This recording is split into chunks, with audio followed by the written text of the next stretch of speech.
I never imagined that opening my door to my sister would quietly close the door on my marriage.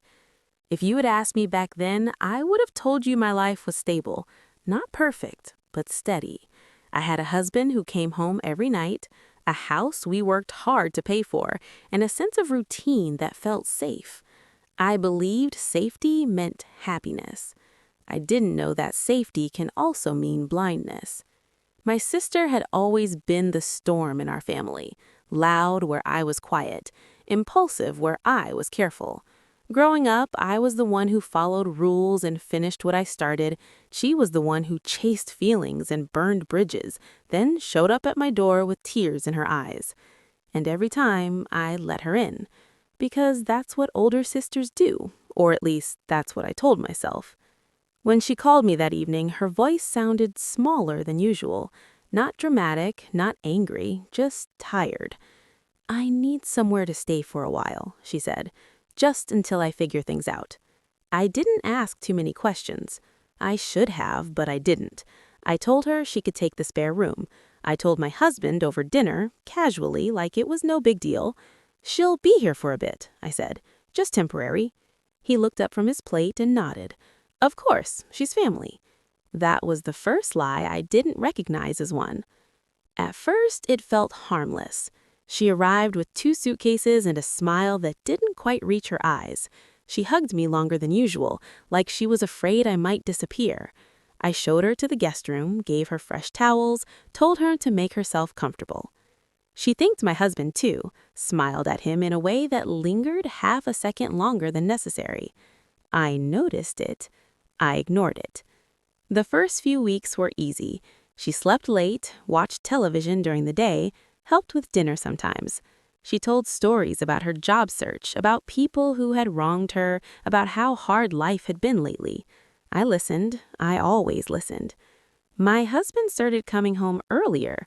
At first, I thought it was sweet. Then I noticed he talked more to her than to me at the dinner table. He laughed at her jokes I didn't find funny. Still, I said nothing, because saying something would mean admitting there was something to say. I trusted my marriage, or maybe I trusted the version of it I wanted to believe in. I told myself I was imagining things, that I was tired, that stress was making me paranoid. After all, what kind of sister thinks her own sister would betray her like that? What kind of wife thinks her husband would? It started with small things. Whispered conversations that stopped when I entered the room. Shared looks I couldn't quite interpret. My husband suddenly caring about how the house looked when I wasn't home. I told myself I was overthinking.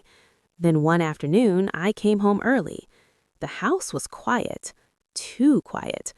I heard laughter coming from the kitchen, low, familiar. When I stepped closer, the sound stopped abruptly. I walked in and found them standing too close, pretending to be busy with nothing in particular. "Oh, you're home early," my sister said quickly. "Yes, I am." No one met my eyes. That night, I lay in bed staring at the ceiling, listening to my husband's breathing beside me. I wondered when exactly things had shifted, when comfort had turned into distance, when trust had turned into something fragile and thin. I didn't confront them. Not yet, because deep down I was afraid of the answer. The next few weeks felt heavier. My sister started dressing differently, more carefully, more deliberately. She wore clothes she hadn't worn before, perfume that lingered long after she left the room. My husband noticed. I noticed him noticing. Sometimes I caught him watching her when he thought no one was looking. Sometimes I caught her adjusting herself when he entered the room. It was subtle, always subtle. That's how betrayal hides, in plain sight, pretending to be harmless. One evening, I suggested my sister start looking for her own place. Not angrily, just gently. She looked hurt, deeply hurt. "I didn't know I was such a burden," she said quietly. My husband jumped in before I could respond. "She didn't mean it like that. You're welcome here, you know that." He said it with certainty, with authority, like the decision wasn't mine anymore. I stayed silent. That silence cost me more than I knew. That night, I cried quietly in the bathroom so no one would hear me. I looked at my reflection and barely recognized the woman staring back. She looked tired, older, smaller. I asked myself when I had started shrinking inside my own home. The first real proof came by accident. I wasn't looking for it. I never am.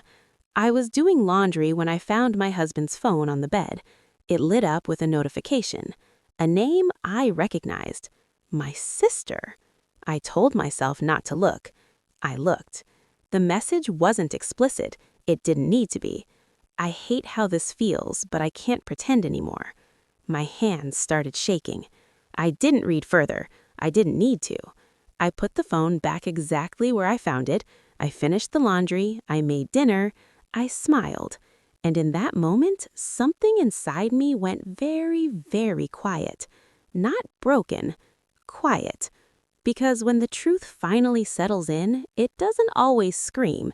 Sometimes it sits with you, heavy and cold, changing everything without making a sound. I didn't confront them that night, or the next. I watched. I listened. I learned.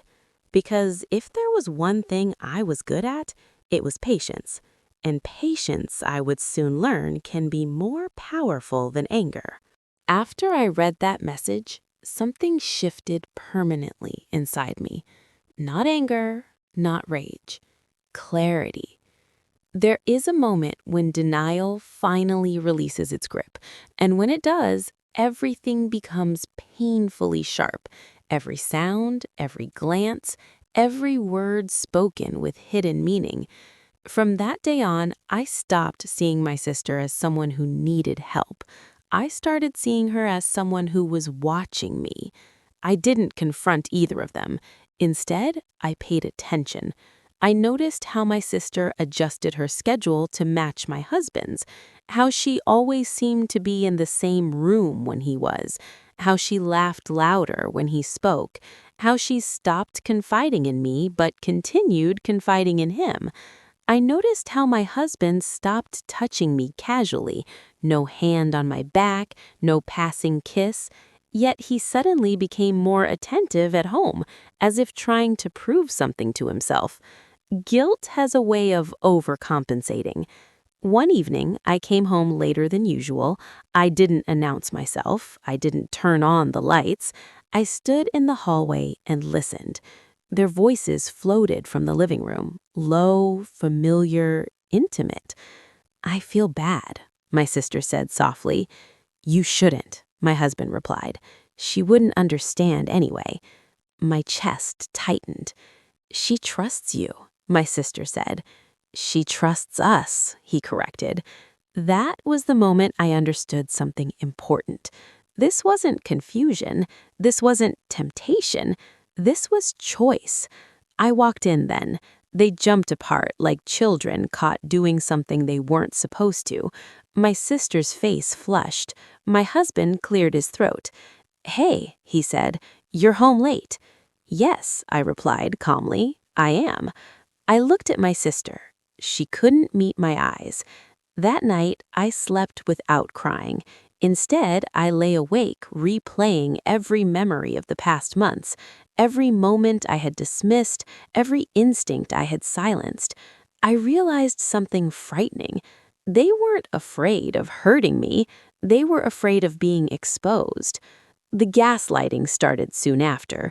When I asked questions, I was told I was imagining things. When I expressed discomfort, I was told I was insecure. When I tried to set boundaries, I was told I was being cruel. My sister cried easily, publicly, convincingly. "She's always been jealous," she told my husband once, loud enough for me to hear from the kitchen. Jealous. That word followed me everywhere. My husband started defending her more aggressively. "She's been through a lot," he said. "You're being unfair," he said. "You're pushing her away," he said. He never said, "I love you." Not anymore. One afternoon, I came home to find my sister sitting on my bed. Not the guest bed, my bed. She looked up when I entered, unfazed. "Oh," she said lightly, "I was just folding laundry." Laundry that wasn't hers. That moment felt like a quiet invasion, not loud enough to scream, but deep enough to scar. I asked her again to find her own place. She broke down crying, said she felt unwanted, said she felt attacked, said she couldn't believe I would do this to her. My husband sided with her. Again, I felt like a guest in my own marriage. A week later, I found proof I couldn't ignore. I wasn't snooping, I was cleaning. My sister had left her laptop open on the dining table. A message notification popped up. I recognized my husband's name. This time, I read everything. They had been meeting while I was at work, talking about me, my moods, my habits, my control, planning conversations, planning lies. One message stood out. She'll never leave you. She's too loyal. I sat there for a long time after that, not crying, not shaking, just sitting. That night, I cooked dinner like nothing was wrong. I asked my sister about her day. I asked my husband about work. They answered casually, comfortably, because they thought they had already won. What they didn't know is that silence isn't surrender. Sometimes silence is strategy. I began preparing quietly. I gathered documents, I copied messages, I wrote down dates. I stopped reacting emotionally. That scared them more than anger ever could. My sister grew restless. She started pushing for more. She began making comments about my marriage, about how unhappy my husband seemed, about maybe we had grown apart. She spoke as if I wasn't sitting right there. My husband didn't correct her. That told me everything. One night, after an argument, he didn't come home. He texted late. I need space. I knew exactly where he was. I didn't respond. The next morning, my sister didn't come out of her room. She left early, avoided me, because now she knew I knew, even if I hadn't said it out loud. When my husband came home that evening, he looked nervous. He asked if we could talk. I said yes. He sat across from me like a stranger. He apologized, vaguely, said things had gotten complicated, said he never meant to hurt me, said he was confused. He never said her name. I listened quietly. Then I asked one question. Are you in love with her? He didn't answer immediately. That pause was the loudest sound I had ever heard. I don't know, he said finally. That was enough. I told him he needed to leave. Not permanently, not dramatically, just leave. He was shocked. He thought I would beg. He thought I would cry. Instead, I stood up and opened the door. My sister packed that night. She didn't apologize. She blamed me, said I had changed, said she never expected me to be so cold. Cold. I watched her leave with the same suitcases she arrived with, only now she walked out with something else too, my marriage. Or so she thought. After they were gone, the house was quiet, peacefully quiet. For the first time in months, I could breathe. But I knew this wasn't over, not even close, because betrayal doesn't end when people leave. It ends when consequences arrive. When my sister and my husband walked out of my house, they believed the story was over. They thought the worst thing had already happened to me. They were wrong. Because betrayal doesn't end when people leave. It ends when the truth catches up to them, and truth is patient. The first few days after they left felt strangely calm. No shouting, no dramatic phone calls, no desperate apologies, just silence. That silence wasn't emptiness, it was space. Space I hadn't realized I'd lost. I cleaned the house slowly, deliberately. I washed the sheets, I aired out rooms, I opened windows that had been shut for too long. Every small action felt like reclaiming something that had been taken from me quietly. My husband tried to call. I didn't answer. He texted apologies that felt rehearsed. He promised explanations that never came. He asked for time, as if time was something he was entitled to. I let the messages sit unread. That alone unsettled him.